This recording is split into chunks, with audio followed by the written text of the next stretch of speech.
Hi, I'm Liron Cohen. And I'm Mimi Torchin. And you're listening to Lady Parts TV, the podcast. Whee!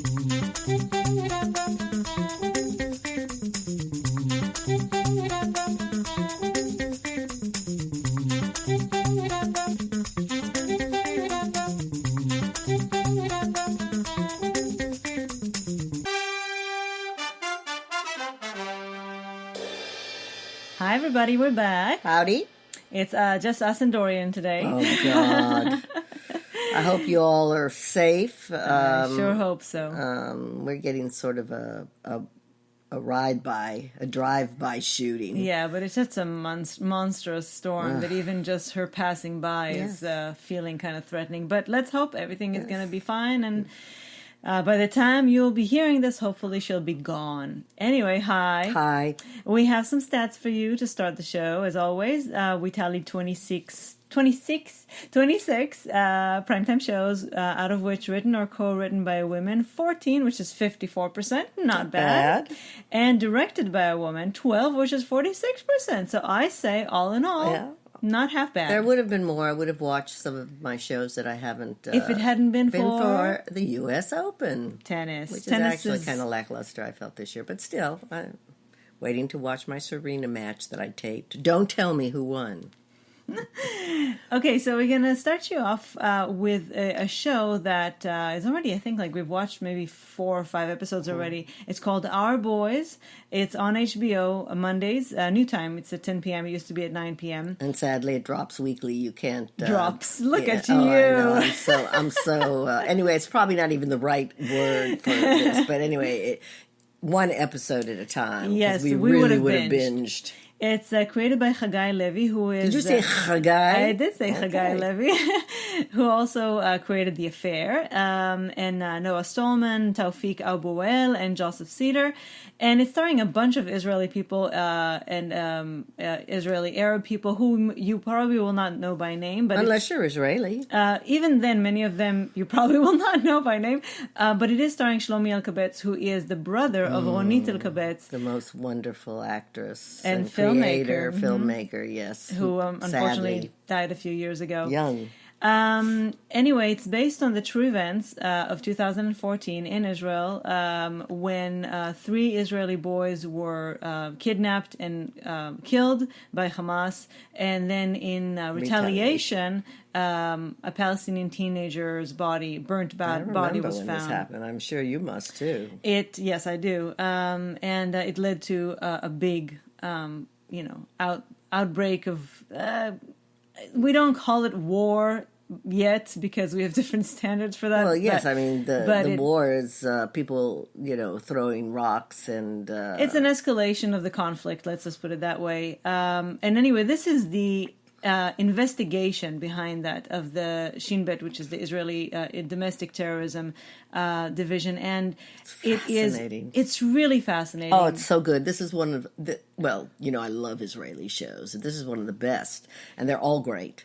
But this is really a compelling show. It is, and what it shows, and I want you to keep it in mind when you're watching this, because when you watch it, you will see the extreme Jewish people, and you'll see the extreme Arabs, and you'll see some people who are not extreme. But just know that the extreme ones of both sides do not represent the majority. I'm pretty sure, at least as far as I can speak for myself. One of my favorite characters is the father of the Arab boy. Yes. He's such a lovely man. He is.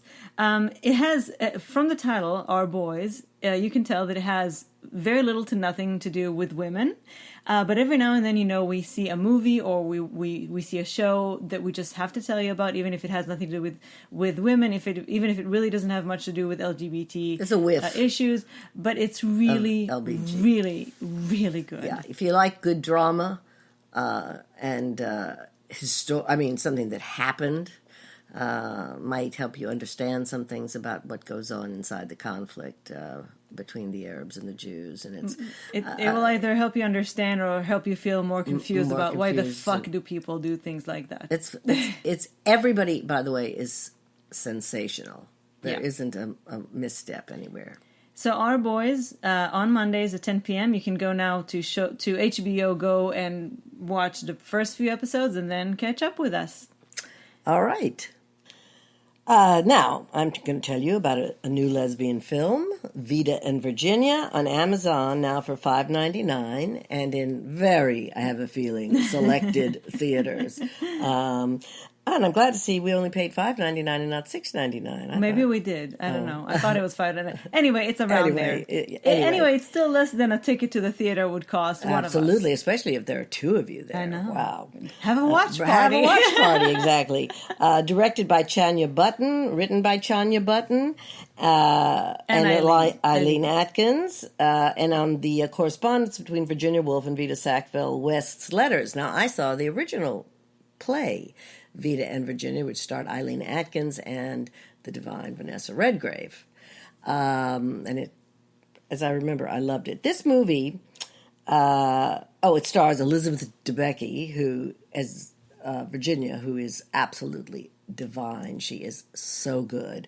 Gemma Arterton. Gemma Arterton. Yeah, as Vita. Isabella Rossellini as Vita's mother. Rupert Penry Jones as Harold, Vita's long-suffering husband, but he has his own thing going on. Peter Ferdinando plays Leonard, and Emerald Fennell, it's an interesting name, plays Virginia's sister Vanessa. It's based on the friendship and love letters and love affair between Virginia and Vita. There's a lot of just reading the letters. It's a very sumptuous film. It's so gorgeous to look at. It's in 1922, and it lasted for 10 years. The affair did not last 10 years. It's gorgeous to look at. Elizabeth Debicki is just sublime. There's something missing in Arterton's performance. She looks very good. Oh my God, the clothes she wears are gorgeous. I think they have no chemistry, and I think that's a lot of the problem. So, because this is a sensual and physical awakening, Virginia, to such a large extent, you can feel it from her, but there's something missing. It doesn't correspond. I feel that the movie stayed kind of true to Virginia's aloof, kind of spiritual, cerebral existence. But I think that, to me anyway, the whole story between her and Vita is that she all of a sudden discovers these physical sensations and how the body has a lot to offer her as well. And she falls in love, I think, for the first time. I don't think she was ever this in love with Leonard. Well, certainly not, because I think she's gay. Right, and I think that that's exactly it. She all of a sudden experiences these things. She, for somebody who had such a way with words, oh my gosh, she says that the sex with Vita is absolutely indescribable and indescribable. And so to me, what was lacking is to see that, to feel that. I felt that it stayed as a movie. I felt it from Elizabeth Debicki's performance, who was sublime, but I didn't feel it from the movie. I didn't feel that the movie switched gears and really showed that. And you see, Virginia was always so cerebral. She was always in her head. Mm-hmm. So she was always trying to understand things on a mental level, and this was something that she just experienced viscerally, and she couldn't explain. Well, we did either read or they mentioned it in the movie that she had been sexually molested by her stepbrothers. Yeah, for a long time. For a long time as a young girl. So I think that could have had something to do for sure, and you see a lot of her mental, out of her body into her head, and you see a lot of her mental health problems in the movie, and the emotionality of her love to Vita, and Vita's kind of instability as a lover messed with her head even further. Yeah. So I just felt that there were a lot of instances that could have been a lot more passionate. Mm-hmm. They could have had a lot more emotion, and it didn't go there. And we also said that not only was the chemistry not entirely there, but also she may have been a little miscast. Yeah, we were looking for somebody a little more charismatic. We were trying to figure out who we would have cast in that role, and actually, I'm sure had we gone through some lists of actresses, you came up with Haley Atwell. Well, Haley Atwell, I would have loved, because she's full of life. Yeah, she could have maybe taken She's her very there. Sensuous. Yeah. Mm-hmm, I think so. But anyway, I still recommend it. Yeah. It stuck with me. Surprisingly, I thought about it a lot after the fact. And again, DeBecky is just out of this world, and she's so beautiful. See, to me, even though there was not at all, actually, in the Virginia Woolf story, lesbianism, there wasn't lesbianism in the Hours in the Virginia Woolf story so much, except for that kiss, but it was with her sister. That stuck with me more. That left more of an impression on me in terms of Virginia's character and what she was going through, because there was so much, even though there wasn't much there, it wasn't even a whole movie. I mean, she had to split it with 2 other stories, but there was so much more there. But Elizabeth is wonderful. Yes, wonderful. you will love her. So this was Vita and Virginia. You can get it on Amazon now. You can rent it for a few dollars, or if you live in a city that has it in theaters. Actually, I don't even think New York, because of course we lost that theater that showed all of those things. If you, I think we do have it probably downtown, but if you, I mean, like in the Village or something, but if you do have it in a theater, just to be able to look at it, it's breathtakingly we recommend beautiful. seeing it on the big screen. Yeah. Now, we told you last time, we ranted about streaming services, and we caved a little bit. We didn't pay, but we just had to go and check out When Hope Calls. Oh, well, of course we had to. Because it's starring our beloved Wendy Crewson, and it's the terrible Hallmark streaming service, Hallmark Movies Now. Well, we hate to say terrible. Well, they're all terrible because they're all aggravating, but this is also not generally our type of fare. Well, the reason I'm saying terrible, and I was just reading an exchange online about it, and somebody because this is a spin-off. When Hope Calls is a spin-off of another show called When Calls the Heart. That should already tell you everything you need to know, minus Wendy Crewson, right? But so apparently, I don't keep up with Hallmark, but apparently they have 3 channels that you do have to pay for as a package. As a package, it comes with your cable. You pay for it as part of usually a viewing. So, but you pay for it. Yes. It's not like it's part of your NBC, CBS. No, but you don't pay much in that case. But they have 3 channels. One of them has the spinoff. One of them has When Calls the Heart. So all the When Calls the Heart fans are now having to buy this separate streaming service to watch the spinoff. So, it's kind of unfair to take one show, put it here, one show, put it there, and just, make your fans buy all these different... The Good Fight, The Good Wife. Absolutely. Mm-hmm. Exactly. So, but regardless, there's a 7-day trial, free trial. So we decided to watch the first 2 episodes that were put on there last Friday, and we're going to watch today's Friday, and then we're going to disconnect. We were going to wait. The original plan was to wait until the end of October and binge the whole thing. But I just couldn't stand it. I said, Liron, we can get, if we wait till the next day, when we know we'll be able to see next Fridays, we'll have 3 episodes. And the thing is, we saw the preview and we saw Wendy in her costumes, and she looked so good in her riding drag. Oh my God! Especially when she wears that drover coat and she rides into town on that horse, and oh my God! So you see why we really couldn't wait. Anyway, so When Calls the Heart is created by Alfonso H. Moreno, and it centers on these 2 sisters, Lillian and Grace, played by Morgan Cohan and Jocelyn Hudden, who had been separated when they were children, and they reunited to open their own orphanage. And they're lovely, by the way. They're lovely. I love them. Yes, they are. They really are. Yes. They even have kind of an edge to them. They're good. It's in the early 1900s, takes place, and I think kind Wendy of a Western told us feel. that it was like 1916. Maybe. Mm-hmm. It has kind of a Western feel, this little town. And the reason I say about these girls that they're even a little edgy is because this is, as Hallmark tends to do, so squeaky clean. Oh my God. So white. The so town, corny. if anything looked like a set. Yeah. The whole town looks like a set. There's barely dirt in the roads, and they're dirt roads. So, I mean, it is about as Hallmark card as you can. It's so corny. And there are a couple of black people, but really it's a very, very white show. But Tess. But Tess. Wendy plays Tess, and as the hashtag goes, don't mess with Tess. Do mess with Tess. I'd like to mess with Tess. Sorry. And, I have to say, though, we didn't suffer through it. We actually enjoyed it. In a Hallmark kind of a way. Yes, once we let go our prejudices against squeaky cleanness. We enjoyed it. We did. The stories were good, and everybody was good, and Wendy was heavenly. Exactly. So we enjoyed it, and we're looking forward to watching today's episode. By the time you listen to this, the episode will already be there.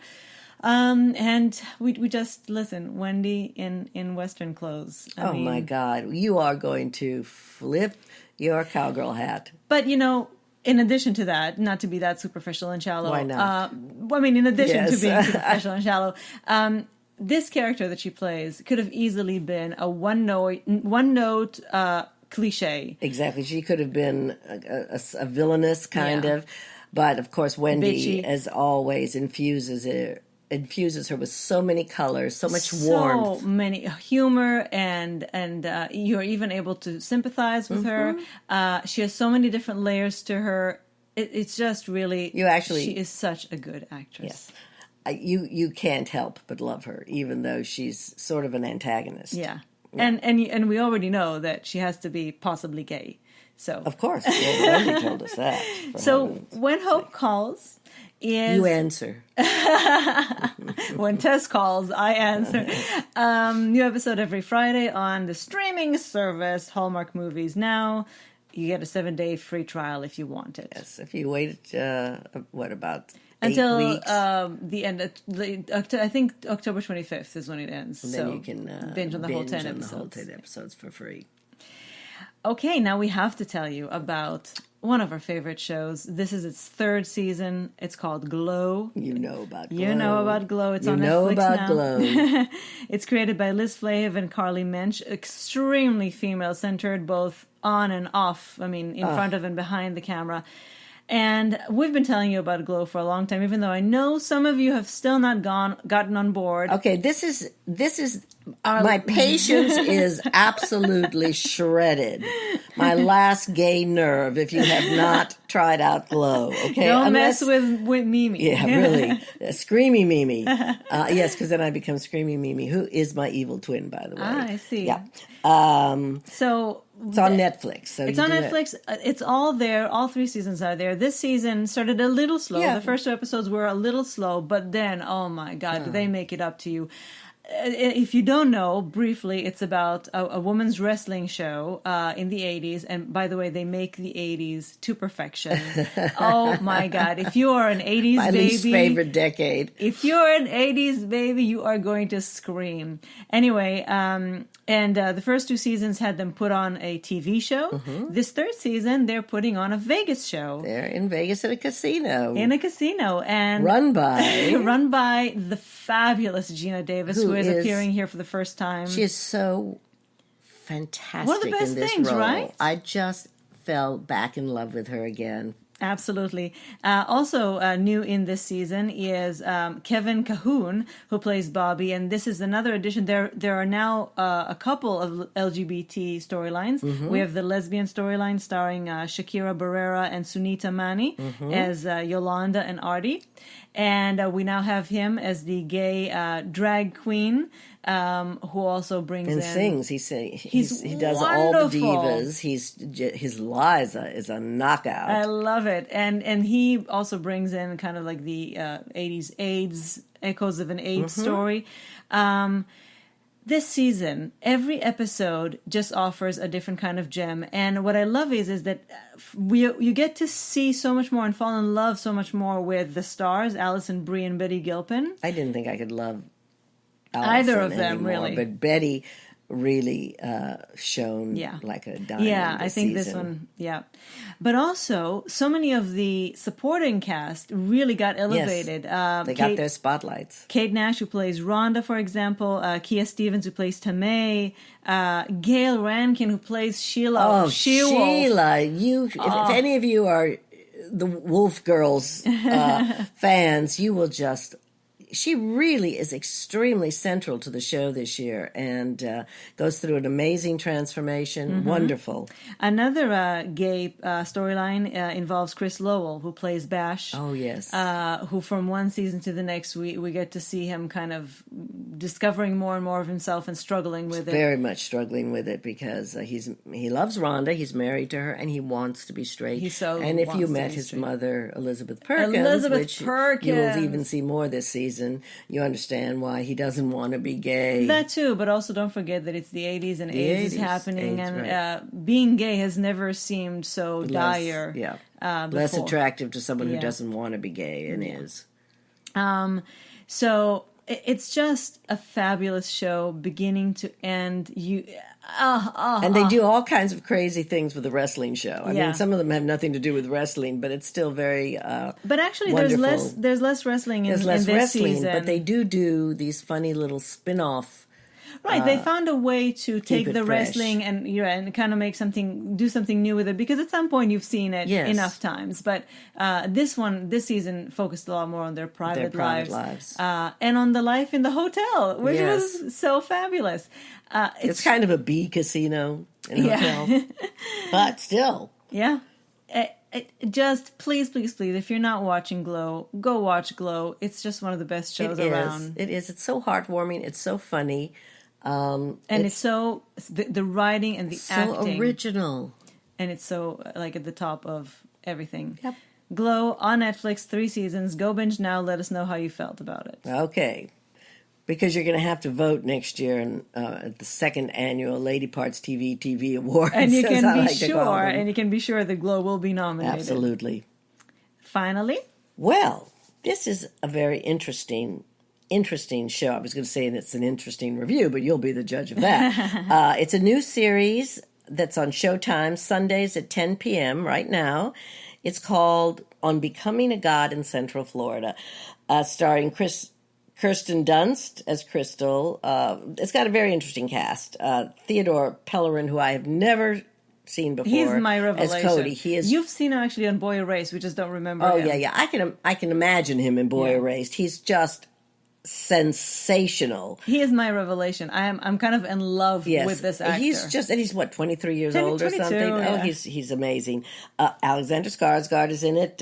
Mel Rodriguez Ernie, who you will just love. Julie Benz, Ted Levine. It's got and eventually Sharon Lawrence, who I adore, and Mary Steenburgen. So it's got a really great cast. But forget about almost everybody but Kirsten Dunst. It takes place in, as they like to say, an Orlando adjacent town in 1992. Again, one of the ugliest parts of the country. Sorry, lots of strip malls and things, and fashion wise, and especially in these sort of this sort of area is really sort of downtrodden, but it's still, it's still trying to stay alive. It's a very, very dark comedy.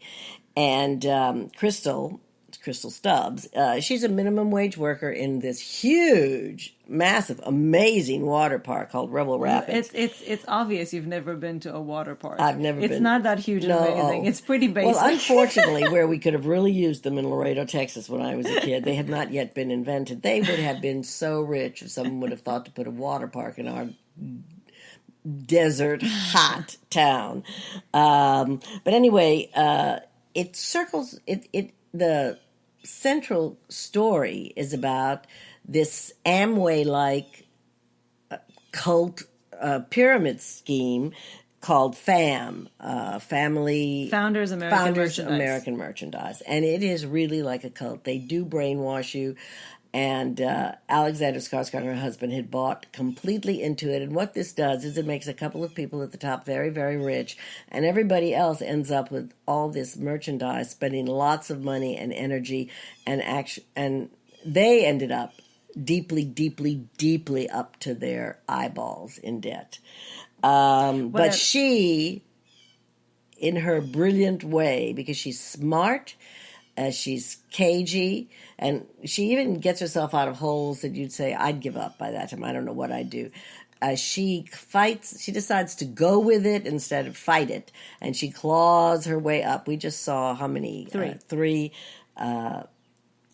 This what I love is that we don't know anything about where she came from or her family, but you can tell that she came from very, very little, and she decided to never go back to it. I'll never be. As God is my witness, I'll never be hungry again. Yeah, and she is so resilient and so resourceful, and Kirsten Dunst is just rocking my world. It's the best thing she's done since, I think it must have been her debut at about 12 or 13 or something in Interview with a Vampire, where she was absolutely breathtaking. I've never been that crazy about her. I watch her because she's a good actress, but she's never rocked my world. She will blow your mind. This is the best performance. It's so powerful. It's so funny. It's so fierce. This is one of the most original shows I've ever seen. And it's got, I turned to Liron after we watched the last episode. I said, you know what I feel from this show? It's kind of Breaking Bad-ish.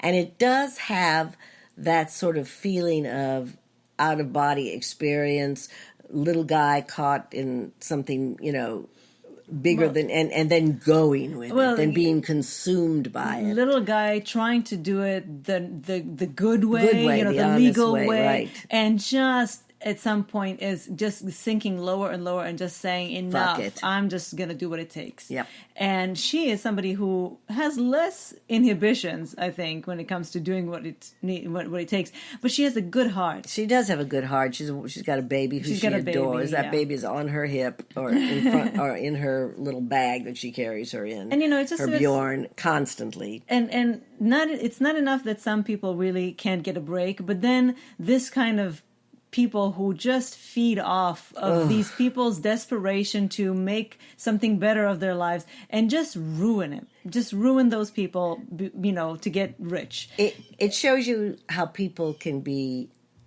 the worst things you think about people you will see in this. But you also you will also see some of the best people. Yeah. Especially in the form of her neighbors, Ernie and Beth. And Ernie is also her boss and coworker. He's not really more of a coworker than a boss. Yeah, it's one of the most original things I've seen in a long time. I can't recommend it more highly. And really, we had about 4 of them. Three. 3 recorded, and I finally said, let's these things are going to start building up on our DVR, which is already about to explode, and we couldn't believe how much we loved it. I just want to mention that it was created by Robert Funk and Matt Lutsky, and again, it's on Showtime Sundays at 10 p.m. on Becoming a God in Central Florida. We highly recommend it. Yes, we do. And before we bid you adieu, I'll just remind you all that we just posted the first part of our fall TV preview, and it's a vlog. And next week we're going to post the second part. And the shows are starting. Fall TV shows are starting today, actually.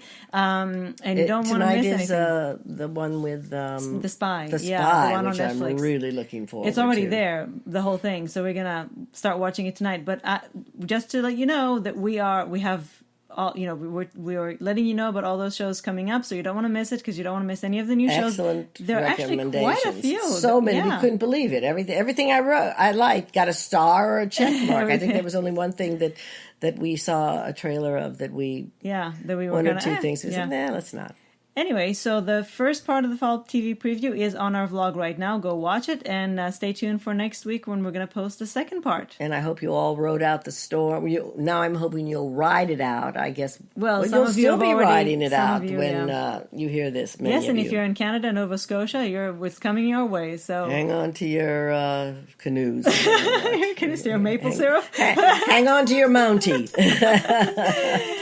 Thanks for joining us again, and we'll see you very soon. Bye. Bye.